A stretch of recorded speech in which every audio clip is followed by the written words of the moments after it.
Sometimes we really need a vacation. And that vacation is not just a one day. Sometimes it's not just moving from place to place.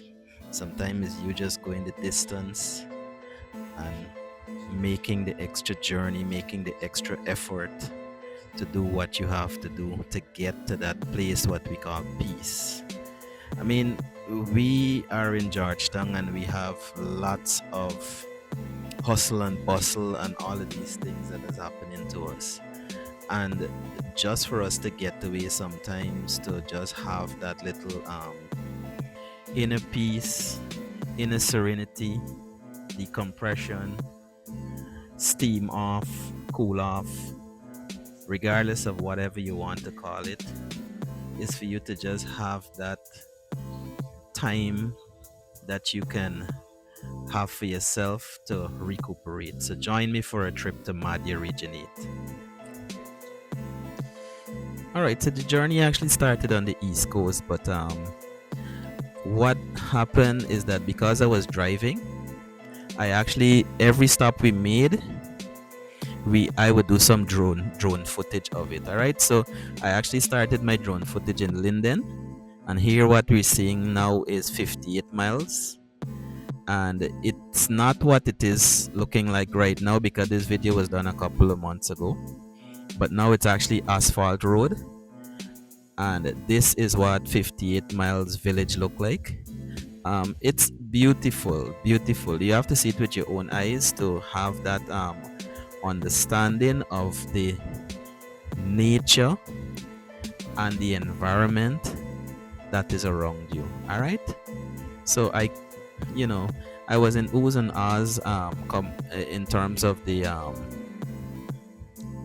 beauty of Guyana, the magnitude of the 83,000 square miles, and whatever it is that comes with it. All right, so the next stop we made was at Mabura police station, where we had to check in and let them know exactly where we're going.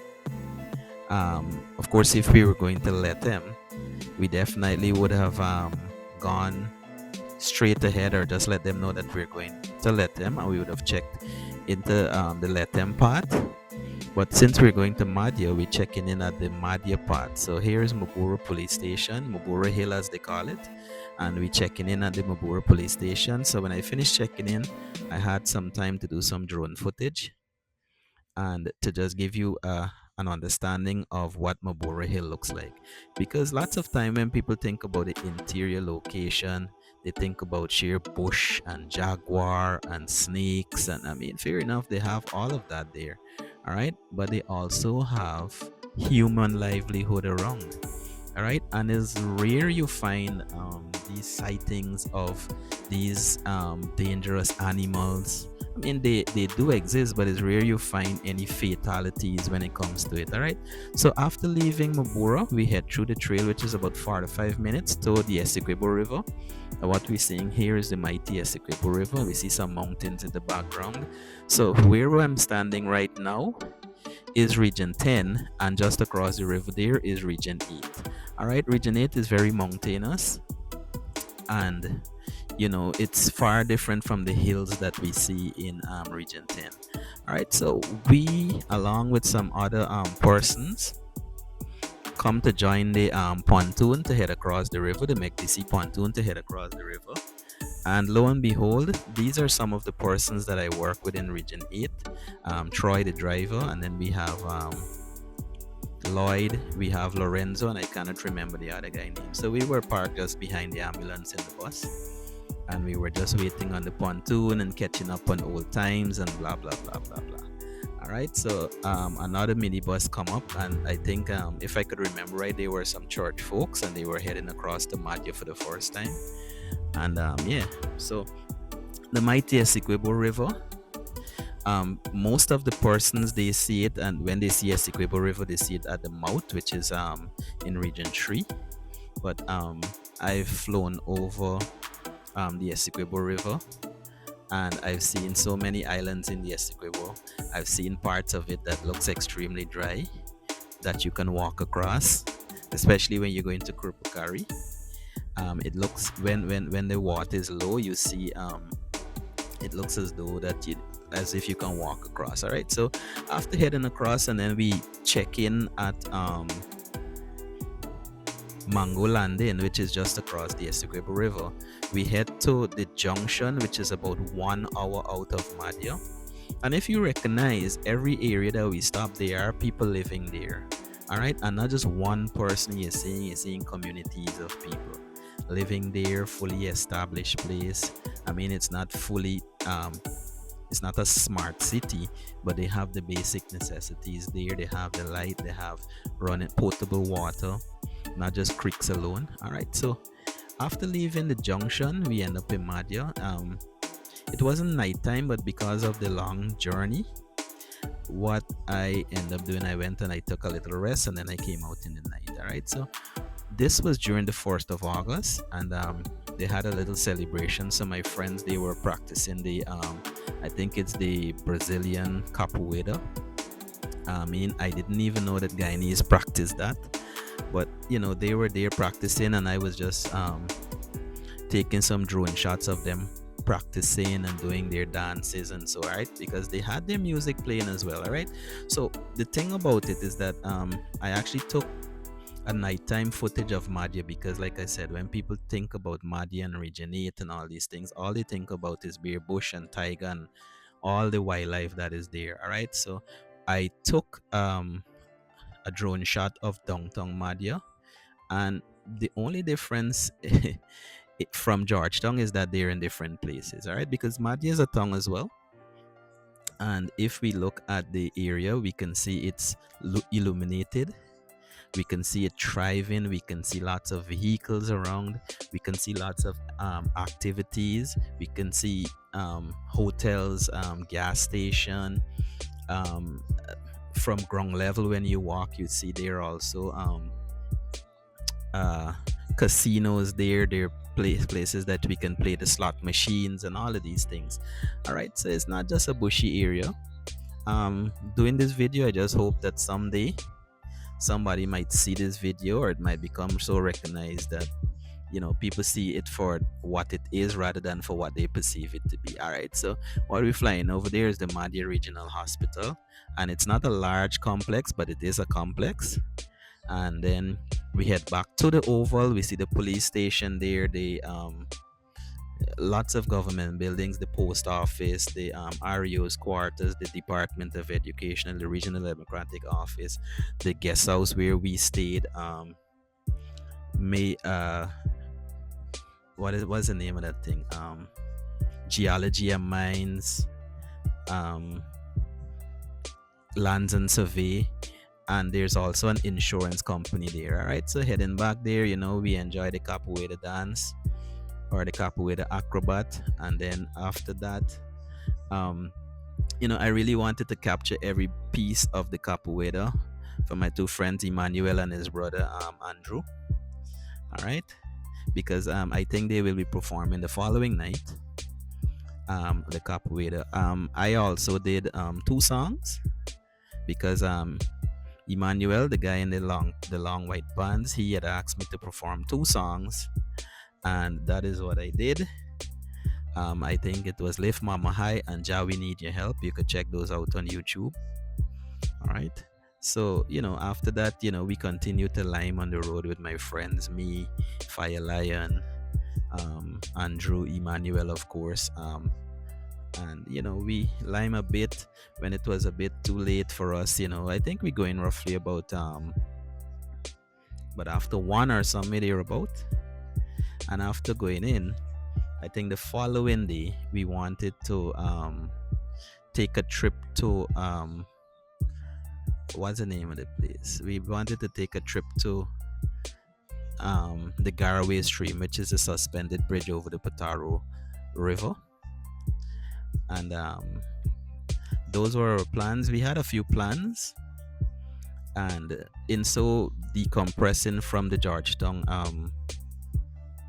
hustle and bustle, we wanted to visit Region 8, Mahdia, which is just a fraction of Region 8. And when we actually get through the trail heading towards the suspended bridge, there was a tree that fell in the middle of the road. maybe about 1 mile. Let's not just say, yeah, it's somewhere there, about like a mile away from the Garaway Stream Bridge, or the Potaro Bridge, or the Denham Bridge, whichever one you want to call it. So what I did, I took the opportunity to send out my drone, and just to check to see where it is from where we are. All right. So the truth is, thankfully, we were actually going to turn back because we couldn't. There's no way that we could have cut the tree or move it.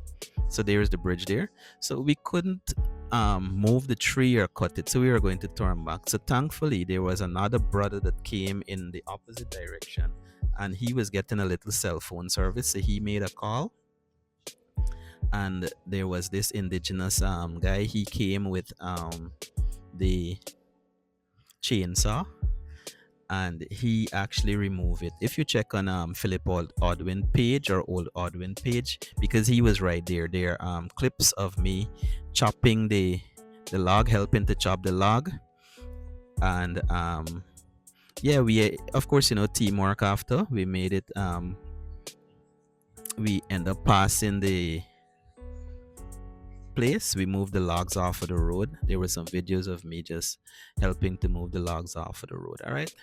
So, but prior to that, there were two guys that came with a motorcycle, and instead of helping, as you could see them in the video there, instead of helping, they actually circumvent the thing, and they head on the way.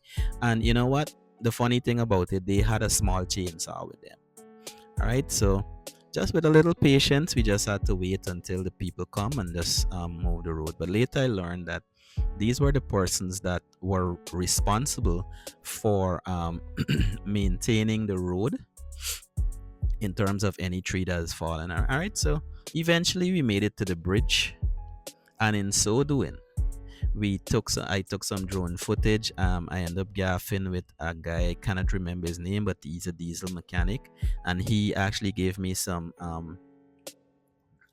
powerful ideas as it relates to my other vehicle, instead of coming with the bus there.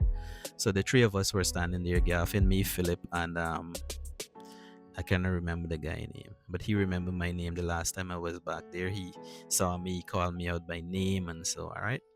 So I took some footage. Of course, I rapport a little bit with Philip Odwin, and then the girls, they check out the beach, my daughter, and so they check out the little beach area, and of course they went and get the foot wet in the Potaro River scene there. All right. So after that, we had a wonderful time sightseeing. We scribe our names on the rocks that were there, and then we head back to the guest house. All right. So what I did actually is just to take a daytime shot of what happened last night, and this is just around by the guest house area. And we are all in oohs and ahs when it comes to concrete roads in Georgetown. And to my surprise, when I was in Mahdia in 2019, they already had concrete road. So here's where the ceremony was kept. Supposed to be keeping, I mean, tonight. So they just clearing the area, and of course they putting up the stands, and they putting up all um the vents and whatever, the tents, and everything else that come with it. All right. So I just took some footage of it. Then after that, it was well off into the night, and I did some performing of the two songs. It's rather unfortunate. It's rather unfortunate that the speakers that I was listening to get the rhythm or the beat, I was hardly hearing it. So most of the time I was actually singing off key. I did do a cappella style, just to have the people getting that flavor of Scarp 009. All right. So after that, I mean, everything there was free. The foods were free, the drinks were free. Everything was free because, like I said, it's 1st of August, and it's a day of celebration, because it's the day when the Africans were given their freedom. All right. So it's a memorial service we all have. It's done countrywide, and we saw lots of dances, we saw prayers, um, from various religious group. I actually did the Hebrew prayer for the thing, and I did the Numbers chapter 24 verse 6, and that's the prayer that the Most I had given the Hebrews. All right, so enjoy ourselves. And later down, they had so many persons there. They had the trampoline, they had all the games, they had the African food that you could have eaten. All right, so we did enjoy ourselves. We listened to other talented acts. We listened to lots of people that would have made contributions to make the um not independence, the freedom from slavery, emancipation day a success. All right, it's rather unfortunate that I wasn't in my cultured wear, because I've grown out most of them. I actually got a little chubby, and I've grown out most of them. All right, so the next day, this is what the scene looks like. And some persons were seen cleaning the place, some persons were seen assisting in everything that just to beautify the area once again. And we actually left to go to get some food down the road. So here is where you will see definitely a glimpse of the area daytime. And like I said, because of people's idea of what they think these interior location look like, they are reluctant to go. All right, and we went to get some food. As you could see the concrete road, and you see the monument in the background, and behind us to the left of your screen, that's the nurses quarters, the doctors quarters. It's a well established area, and to my surprise, Mahdia don't really get blackout like that. I think it's just maybe 5 minutes every day, and that's just a switch over. What I like about Mahdia is that the village is surrounded by mountains, all right? And we on the coastland, for some of us on the coastland, they see only those things on television and in movies and all of these things, all right? So if you recognize, also there was a tent on the road, because apart from the emancipation, there was also a little street football tournament kept right on the road here, because of course 1st of August is a big celebration, not only for the Africans, but for Guyanese as a whole. And because of our multicultural society, everybody celebrate everything. We celebrate Diwali all together. We celebrate Pagwa all together. We celebrate Emancipation Day all together. They celebrate Christmas all together. They celebrate Easter all together. They celebrate all the religious activities, Mubarak, Eidul Adha, Eidul Fitr. These are some, just name some of the religious holidays that we have in Guyana. And these are national holidays, So this is more downtown of what they call 111 Mile Mahdia. All right. So we can see lots of activities going on here. There's also there's a primary school, there's a secondary school, there's a nursery school. All right. And people live in these areas, and because of it looks as though they live among nature. The air feels better. Everything just feels just natural.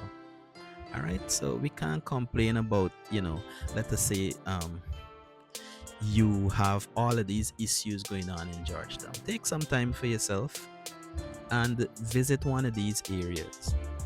If you're a nature loving person, you will enjoy it. All right, you can sleep in hotels in these areas. You can also sleep in tent if you want. I have a tent, I have a sleeping bag, I have a sleeping bed. I'm fully equipped. And it takes you what, 6 hours to reach the Mahdia?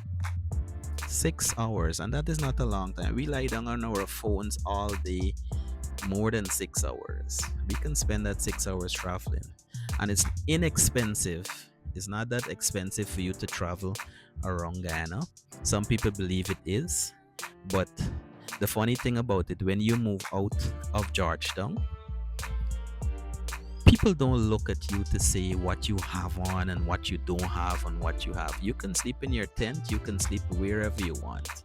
People don't look at you in such a way to say, well, you're doing this and you're doing that, and they look down on you. No, they don't do that. All right. So here you have Roger Hines supermarket. So like I said, Mahdia is a thriving area, and it's packed with lots of economic activities. um, I mean, it's a new town, and they're still putting systems in place. So we're here at Auntie Margaret just trying to get something to eat. All right. So after here, our next step is to go to the waterfalls, which is just roughly about 30 minutes outside of the town of Mahdia. But one of the things I'm very disappointed in, Salbora is one of the main waterfalls in Mahdia, and I can clearly see this on in the social media. What people need to do when they go to Salbora, if they carry their stuff to drink and eat and whatever, pack it in a bag and take it to the garbage. Because when you're passing back from Salboro, to the right is the garbage site. You can always, it's not that far from the road of itself. All right, so when we reached the Salboro, there were a number of little, what they call puddles along the road. So we didn't bother to take the risk of driving the bus through those puddles because, to be honest with you, they had one of them. It was extremely deep. So we decided that we'll take the journey, and we took about 15 minutes walk. We gaff, we enjoy our walk, we look around, we capture the um, moments in terms of the environment. And here is where I took the opportunity to do some drone footage. And of course, I'm not a professional. I was still learning to use my drone. And in so doing, I get some good shots, I get some bad shots. All right.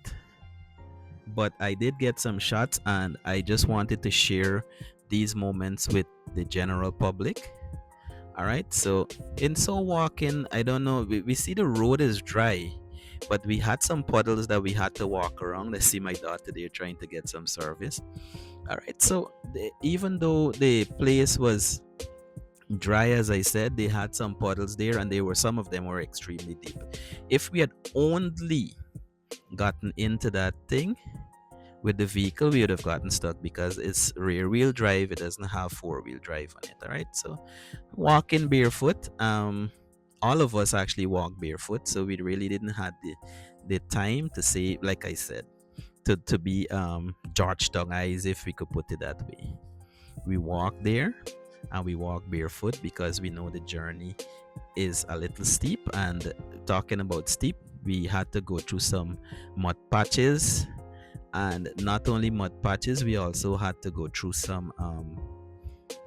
a little elevation, and the elevation eventually took us up to Salboro. All right, so here's where the journey goes. Here's where the journey continues.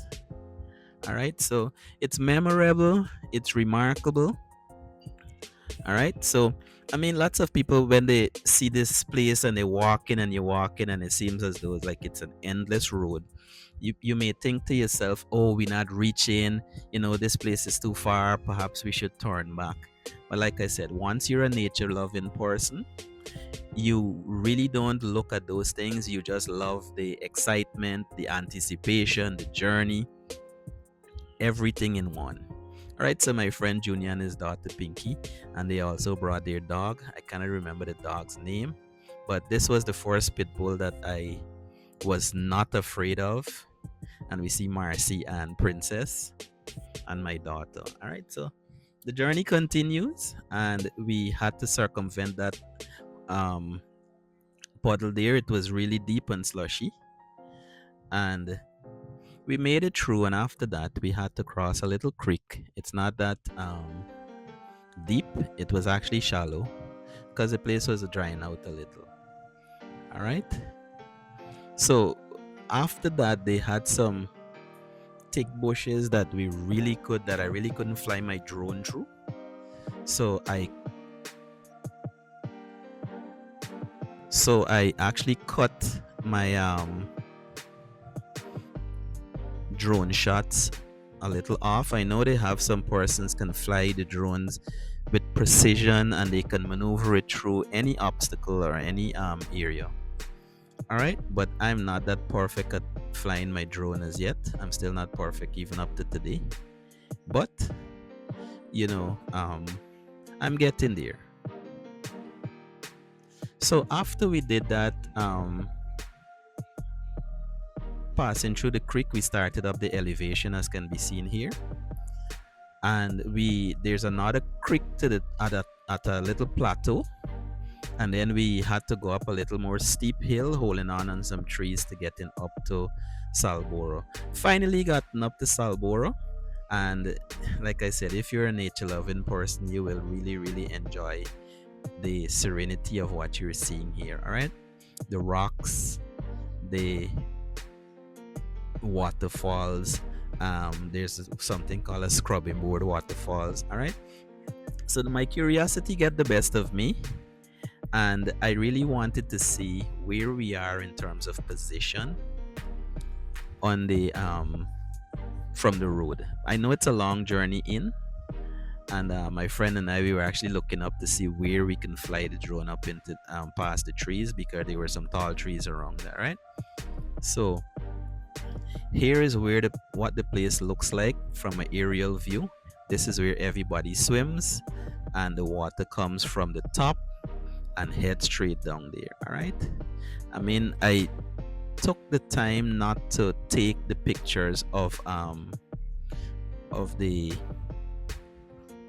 garbage around, and this is me going up in elevation. I actually wanted to see where we are in terms of location and if I can pinpoint any area, but I didn't want to lose my drone. So I just bring down back the drone. I actually sent it up, and then I do a 360, and then I bring it right down back. All right, so here's what the place looks like, and it's actually the water is actually low right now, but when it's high, you see all that water gushing there. I have other pictures of it gushing there and just looking really serene. All right, so I really can't complain. I did enjoy myself. I did decompress, and this water is pure. It's good to drink. I think this is where they get the Mahdia gets its water from, not from here, but from the top, because people swim here and they would contaminate it with all sorts of garbage and what's not and what's not. All right. So, like I said again, I wish that what they can do, they can take their garbage when they're going back. All right. That's not my spectacles on me there. All right, so when we finished there, we head out back. Of course, my battery had died. I did not do any more drone footage, but this is back at Mango Landing, heading back. So what we did, the bus looking a little clean. So what I did, I actually washed the bus, because there's a pipe along the trail. So the pipe is just there, and we just and it has the same pressure as a pressure wash that we have in Georgetown. So I took the thing, and then we just wash up the bus, and says it's looking a little clean. It's looking a bit Georgetown eyes. So here is the Essequibo River from the opposite direction of when we were coming, and this is over at Mango Landing, and we were just checking in and waiting on the pontoon to come across. You see the orange and white bus there. It looks very clean. It looks out of place. That's Mango Landing Police Station, and all the vehicles that you see there, they're waiting on the pontoon to come across. So I just took the opportunity to take some footage. I wanted to see where we come from, and of course I know where we're going, and we're heading back to Georgetown. Right, it's always a blessing to have the opportunity to see places and to see all of these different parts of Guyana. Right, so here's the pontoon, and the truck was actually reversing there because he actually went first. And yeah, um, I can conclude by saying that the journey was reset in terms of our mind, in terms of our thoughts, in terms of our spiritual realm. All right, so if you have the time, you can visit Regenerate or visit any other part of Guyana. It helps you to decompress. It helps you to have that sense of knowing your country. It has that sense of taking pictures and all the memorable moments. All right, so Scarp 009, I'm out.